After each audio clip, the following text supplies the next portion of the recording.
Kembali lagi di channel Alif Molander. Buat kalian yang belum subscribe, langsung aja klik tombol merah tersebut karena subscribe itu gratis, tis. Oke, terima kasih. Kembali lagi di channel Alif Molander. Pada kesempatan kali ini saya akan memberikan materi tentang sistem pencernaan, di mana sistem pencernaan adalah sebuah sistem yang ada pada tubuh manusia dan itu sangat vital apalagi di dunia kesehatan. Untuk itu saya akan memberikan sebuah materi tentang anatomi sekaligus bagaimana cara bekerja sistem pencernaan tersebut. Oke, langsung aja. Ini adalah sistem anatominya. Bisa kalian pahami bahwasannya banyak sebuah struktural yang sangat vital. Kemudian ini adalah anatomi sistem pencernaan. Ada 10.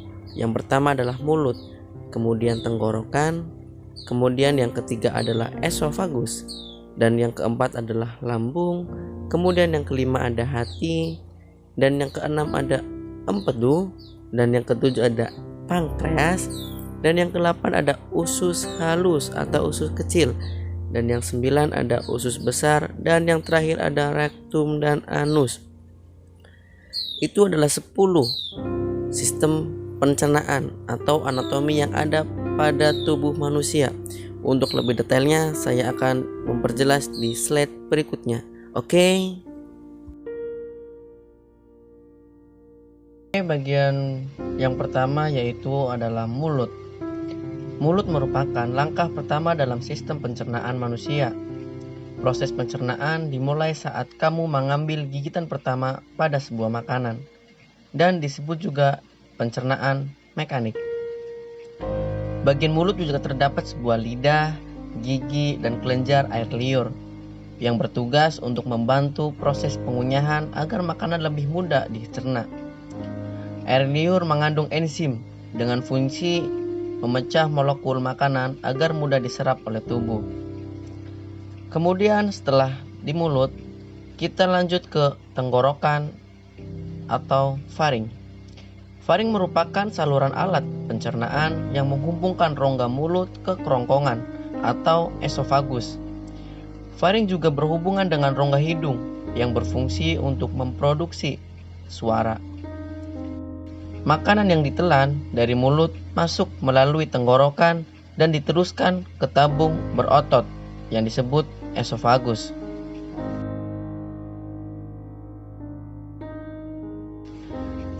Tabung ini memiliki panjang sekitar 25 cm. Di bagian esofagus terdapat katup epiglotis yang mencegah makanan dan minuman masuk ke dalam trakea agar kamu tidak tersedak. Pada dinding kerongkongan terjadi gerakan peristaltik, yaitu gerakan beremas-remas yang mendorong makanan menuju lambung.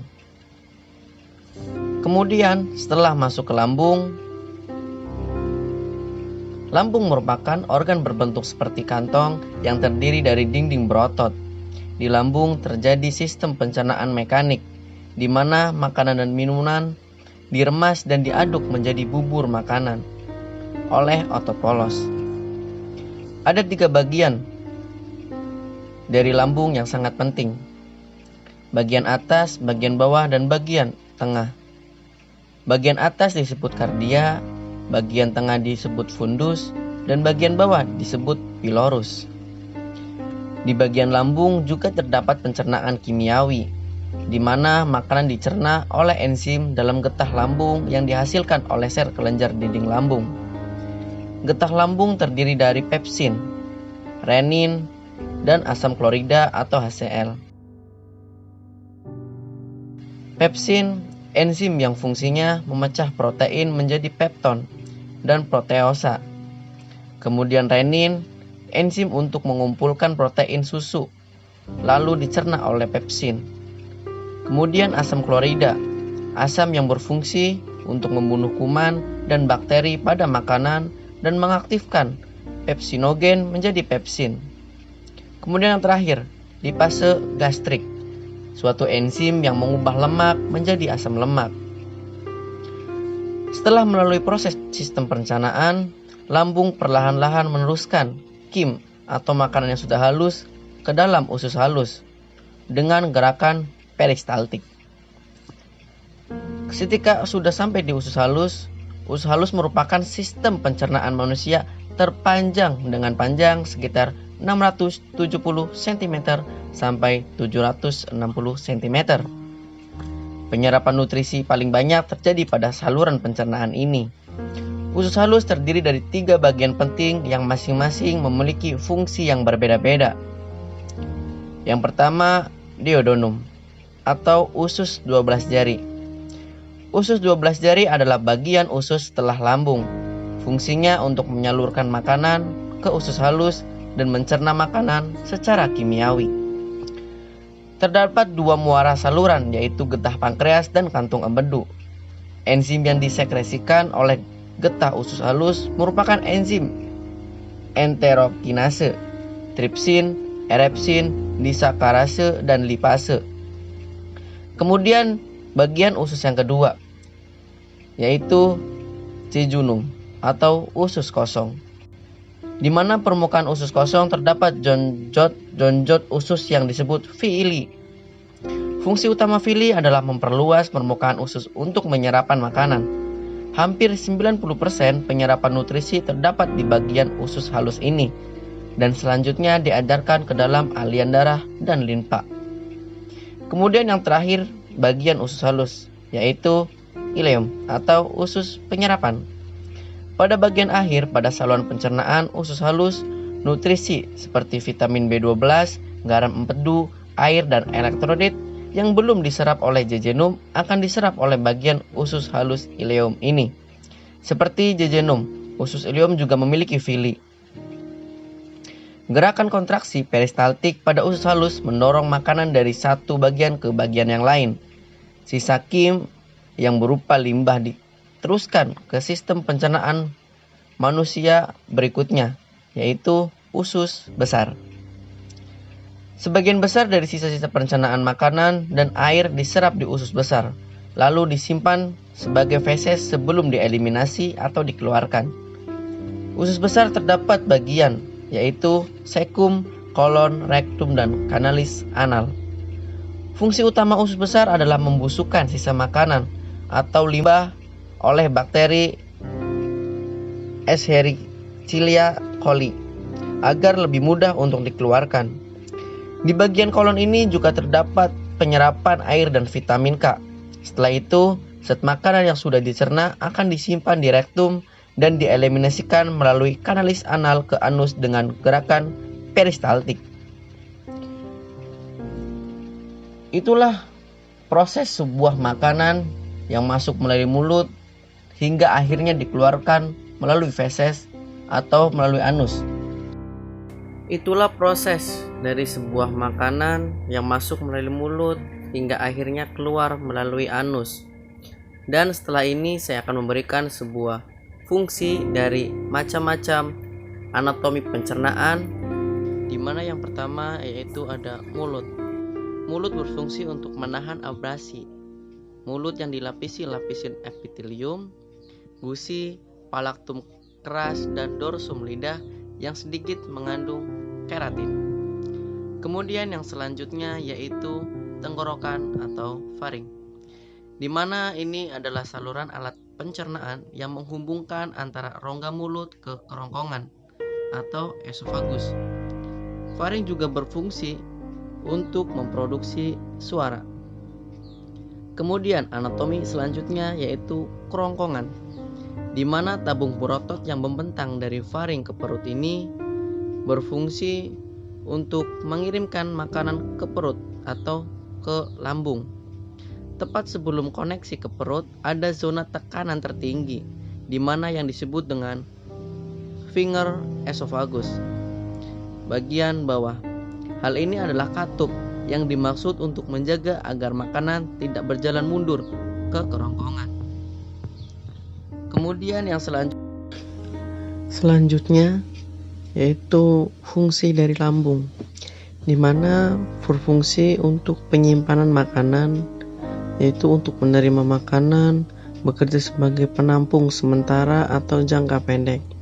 Kemudian selanjutnya yaitu untuk produksi kimus, di mana aktivitas lambung mengakibatkan terbentuknya kimus atau massa homogen setengah cair berkadar asam tinggi yang berasal dari bolus dan mendorongnya ke duodenum.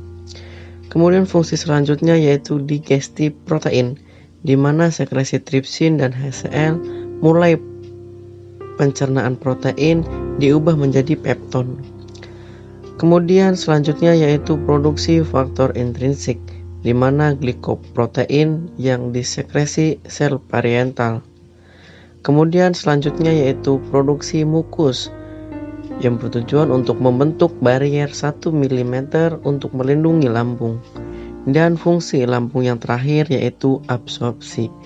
Hanya sedikit obat larut lemak, aspirin, dan alkohol yang dapat diabsorpsi di dinding lambung. Selanjutnya yaitu fungsi dari pankreas. Pankreas mengeluarkan enzim ke dalam usus halus.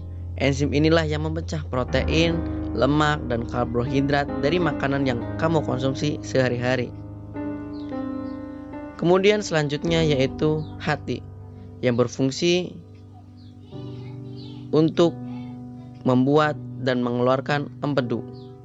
Tak hanya itu saja, tetapi hati juga berfungsi untuk membersihkan darah yang berasal dari usus halus. Darah tersebut mengandung nutrisi yang baru saja diserap. Kemudian setelah hati, kita lanjut ke kantong empedu, yaitu sebuah wadah berbentuk seperti buah pir yang berada tepat di bawah hati dan fungsinya untuk menyimpan empedu. Empedu dibuat saat berada di bagian hati, lalu jika perlu disimpan ke kantong empedu melalui saluran yang disebut kistis. Selama mengonsumsi makanan, tugas dari kantong empedu ini mengirim empedu ke usus halus. Setelah nutrisi terserap, cairan sisa telah melewati usus halus. Sisa makanan yang kamu makan akan langsung berjalan ke usus besar. Kemudian selanjutnya yaitu usus halus, di mana 90% proses pencernaan berlangsung. Mengutip dari New Medical, fungsi usus halus yang paling utama adalah penyerapan nutrisi dan mineral dari makanan, seperti protein, karbohidrat, vitamin, dan lain sebagainya. Terganggunya fungsi usus halus bisa menghambat hampir seluruh proses penyerapan tersebut. Akibatnya, berbagai nutrisi akan sulit untuk diserap dan diedarkan ke seluruh tubuh. Fungsi dari anatomi selanjutnya yaitu usus besar. Usus besar, fungsi yang utama adalah pembentukan feses atau tinja. Feses terdiri dari makanan yang tidak dicerna oleh usus halus, bakteri, sel, epitel, dan air yang tidak dibutuhkan tubuh. Setelah pembentukan feses, otot akan berkontraksi untuk membawanya menuju rektum. Saat rektum sudah terisi penuh oleh feses, saraf di sekitarnya akan mengirim pesan ke otak untuk segera membuang air besar. Selain pembentukan tinja, usus besar juga berfungsi yang dilansir dari New Medical, yaitu usus besar juga berperan dalam pembentukan zat antibodi. Ini tak lepas dari banyaknya jaringan limfoid yang ada di organ pencernaan tersebut. Dan itulah fungsi-fungsi anatomi pencernaan, dari mulai mulut, tenggorokan, esofagus, lambung, empedu, dan pankreas. Kemudian setelah itu lanjut ke usus halus, usus besar, baru ke rektum atau ke anus. Itulah beberapa dari fungsi-fungsi anatomi pencernaan. Semoga bermanfaat dan semoga bisa kalian pahami. Buat kalian yang belum paham atau video ini bermanfaat, boleh langsung komen di kolom komentar saya. Buat kalian yang belum share and subscribe, langsung aja di subscribe. Karena dengan kalian mensubscribe channel saya akan semangat lagi untuk membuat video-video tutorial tentang sistem-sistem pencernaan, pernafasan, ataupun tentang dunia kesehatan lainnya. Terima kasih, semoga bermanfaat. Wassalamualaikum warahmatullahi wabarakatuh.